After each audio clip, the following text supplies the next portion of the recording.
एक बार जगन्नाथपुरी धाम के दो ब्राह्मण तीर्थ यात्रा करते हुए श्री वृंदावन धाम पहुँचे। दोनों ब्राह्मणों की उम्र में बड़ा ही अंतर था। एक ब्राह्मण तो बड़े वृद्ध और संपन्न परिवार से थे। उनके साथ जो दूसरा ब्राह्मण था वह नौजवान और थोड़ा पैसे में कमजोर था, पर यात्रा करते करते दोनों की घनिष्ठ मित्रता हो गई। इस प्रकार वह यात्रा करते करते श्री वृंदावन धाम पहुँचे। जैसे ही दोनों ने वृंदावन धाम में श्री बांके बिहारी जी का दर्शन किया, दर्शन करने के पश्चात वह अपने नगर की ओर जाने लगे। जैसे ही यह यात्रा करते हुए नगर की ओर लौट रहे थे, तभी वृद्ध ब्राह्मण की तबीयत बहुत खराब हो गई। अब तो कोई साथी तो था नहीं। तब यह नवयुवक बड़े सच्ची भावना के साथ अपने साथी की सेवा करने लगा और इतनी प्रेम से सेवा की जो वृद्ध ब्राह्मण का स्वास्थ्य बिल्कुल ठीक हो गया। और जैसे ही वह ठीक हुआ, उस वृद्ध ब्राह्मण ने इस नौजवान ब्राह्मण से कहा, तुमने इतनी सच्ची भावना के साथ मेरी सेवा की है, मैं तुम पर बड़ा प्रसन्न हुआ हूँ। मैं चाहता हूँ मैं अपनी बेटी का विवाह तुम्हारे साथ कराऊं और मैं अभी का अभी प्रतिज्ञा करता हूँ, मैं अपने गांव में चलकर मैं अपनी बेटी का विवाह तुम्हारे साथ करा दूंगा। तब वह नौजवान कहने लगा, आप अपनी प्रतिज्ञा का पालन कीजिएगा, ऐसे नहीं वहां चलकर तुम सब कुछ भूल जाओ। वह वृद्ध ब्राह्मण कहने लगा, मैं सच्ची भावना के साथ कहता हूँ, मैं अपनी बेटी का विवाह तुम्हारे साथ ही कराऊंगा।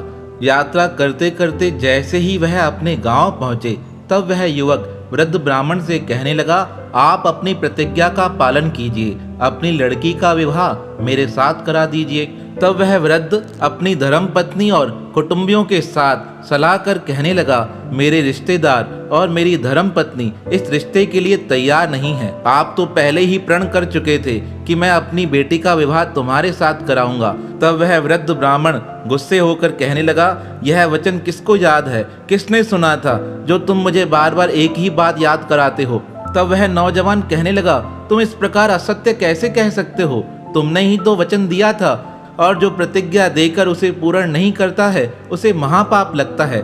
तब वह बुजुर्ग कहने लगा, अरे यह गांव हमारा है, इस गांव के हम संपन्न लोग हैं, तुम तो कुछ भी बातें बनाकर कह सकते हो।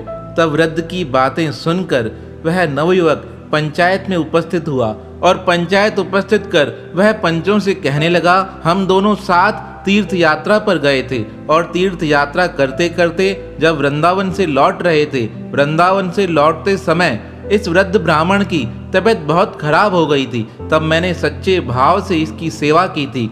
वैसे तो मुझे किसी चीज की आवश्यकता नहीं है, पर यह मुझे झूठा साबित करना चाहता है, इसलिए मैंने यह पंचायत उपस्थित की है। पंचायत के लोग कहने लगे, तुम्हारे मन की क्या इच्छा है। तब वह कहने लगा, आते समय इसने मुझे वचन दिया था कि मैं अपनी बेटी का विवाह तुम्हारे साथ कराऊंगा, पर अब जैसे ही यह अपने शहर पहुंचा है, इसका मन परिवर्तित हो गया है। अब यह अपनी बेटी का हाथ मेरे हाथों में देने के लिए तैयार नहीं है। तब पंचायत के लोगों ने विचार किया, क्या तुम बता सकते हो कोई तुम्हारा गवाह है जिसने उस समय तुम्हारी यह बातें सुनी हो। तब वह नौजवान कहने लगा, उस समय तो मैं था, यह ब्राह्मण उपस्थित थे, हम दोनों के अलावा भगवान श्री कृष्ण उपस्थित थे, वह मेरी गवाही दे सकते हैं। तब गांव के लोग कहने लगे, अगर तुम्हें अपने ऊपर इतना ही विश्वास है तो जाकर भगवान को अपने साथ लेकर आओ, अगर वह तुम्हारी गवाही भर देंगे तो तुम इसकी बेटी के साथ विवाह कर सकते हो। पंचायत की यह सारी बातें सुनकर वह नौजवान ब्राह्मण जगन्नाथपुरी से वापस वृंदावन लौट आया और वृंदावन आकर श्री कृष्ण को प्रार्थना कर कहने लगा, हे नाथ, आप मेरे साथ मेरे गांव को चलिए, वहां चलकर आपको साक्षी देनी है, आपको बताना है कि मेरे सामने ही ब्राह्मण ने यह वचन दिया था, अगर आप मेरे साथ नहीं चलेंगे तो मेरी बात झूठी हो जाएगी, मेरे समाज के लोग मुझे सम्मान की दृष्टि से नहीं देखेंगे। अब आपसे यही प्रार्थना करना चाहता हूँ, आप मेरे साथ चलिए। जब इस प्रकार वह सच्चे भाव से वृंदावन के श्री गोपाल जी से प्रार्थना कर रहा था, तब भगवान को दया आ गई। भगवान श्री दया भाव से परिपूर्ण हो उस भक्त से कहने लगे, मैं तुम्हारे साथ नहीं चल सकता हूँ क्योंकि मूर्तियाँ चलती नहीं हैं। जब भक्त ने यह बात सुनी तब वह रोते हुए कहने लगा, जब मूर्तियाँ चल नहीं सकती हैं तो मूर्तियाँ बात क्यों करती हैं, यह प्रतिमाएं बोलती क्यों हैं। भक्त की यह बात सुनकर भगवान और प्रसन्न हो गए। वह कहने लगे, तुम्हारा भाव सच्चा है, तुम्हारी निष्ठा लगन बड़ी परिपूर्ण है। मैं तुम्हारे साथ चलने को तैयार हूँ, पर मेरी एक शर्त है। हम जब मार्ग पर चलेंगे तो मैं तुम्हारे पीछे चलूँगा, और मेरा एक नियम है, मुझे रोज 2 सेर भोजन खाना है। तुम रोज 2 सेर भोजन मुझे अर्पण करना, आधा तुम खाना, आधा मैं खाऊंगा। भक्त कहने लगा, आप जो आदेश करेंगे मैं मानने को तैयार हूँ, पर आप मेरे साथ मेरे गांव चलकर मेरी साक्षी भरिए। अब भगवान तो चलने को तैयार हो गए, और चलते चलते भगवान ने एक शर्त और रख दी। कहा, जब तक मैं तुम्हारे पीछे चलूंगा तुम पीछे मुड़कर नहीं देखना। जहां तुम पीछे मुड़कर देखोगे मैं वहीं खड़ा हो जाऊंगा। अब तो भगवान का आदेश मान भक्त आगे आगे चलने लगा, और पीछे पीछे भगवान चलने लगे। चलते समय उस भक्त ने भगवान से पूछा था, भगवान आप मेरे पीछे आओगे, इस बात का मुझे ज्ञान कैसे लगेगा? तब भगवान श्री कृष्ण ने कहा था, मैं पीछे चलते चलते पैरों के नुपुरों को बजाता चलूंगा। उसे सुनकर तुम्हें यह आभास होता रहेगा कि मैं तुम्हारे पीछे चल रहा हूँ। भक्त तो चलने को तैयार हो गया। अब भक्त आगे आगे, भगवान पीछे पीछे। कहते हैं, जब वह भक्त अपने गांव से थोड़ा ही दूर था, तब उसके मन में इच्छा हुई, काश मैं भी भगवान का वह स्वरूप देख सकूं जिसमें भगवान मेरे पीछे चलते आ रहे हैं। ऐसा सोचकर जैसे ही भक्त राज ने अपनी गर्दन मोड़ी, भगवान श्री कृष्ण वहां स्थित हो गए। कहने लगे, अब मैं यहाँ से आगे नहीं चलूंगा। भक्त कहने लगा, भगवान यहाँ से थोड़ा ही तो दूर है, वहां चलकर आपको मेरी गवाही देनी है। भगवान कहने लगे, मैंने तुम्हें पहले ही कहा था, जहां तुम पीछे मुड़कर मुझे देखोगे मैं वहां स्थित हो जाऊंगा। अब अगर तुम्हें मेरी गवाही चाहिए तो तुम अपने गांव के लोगों को यहाँ लेकर आओ। तब वह भक्त भक्ता हुआ उस गांव के पंचायत के लोगों के पास गया।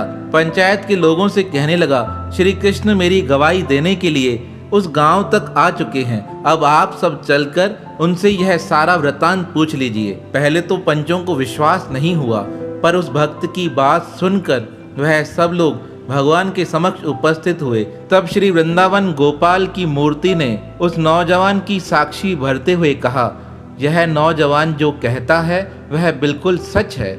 इस वृद्ध ब्राह्मण ने इसके साथ वचन किया था कि मैं अपने गांव चलकर अपनी बेटी का विवाह तुम्हारे साथ करा दूंगा, पर यहाँ आकर यह मुकर गया। इसलिए मुझे अपने भक्त का मान रखने के लिए श्री वृंदावन धाम से आना पड़ा है। यह जो कहता है वह बिल्कुल सच है।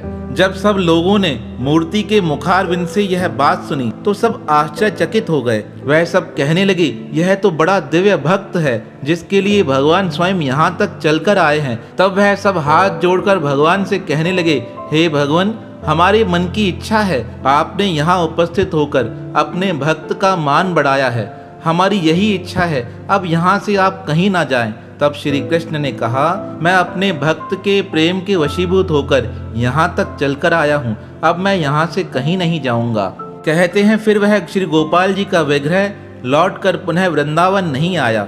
श्री जगन्नाथपुरी के राजा ने उस स्थान पर एक बड़ा मंदिर बना दिया। भगवान का वह विग्रह अभी तक उड़ीसा के खुर्दरा गांव में साक्षी गोपाल के नाम से पहचाना जाता है। अभी तक जो लोग श्री जगन्नाथपुरी धाम में दर्शन करने जाते हैं, वहां पर वह साक्षी गोपाल का दर्शन अवश्य करके आते हैं। हमारे ऊपर भी भगवान जगन्नाथ जी की विशेष कृपा है। अपना दर्शन दीदार देने के लिए वह हर वर्ष हमें अपने पास बुला लेते हैं।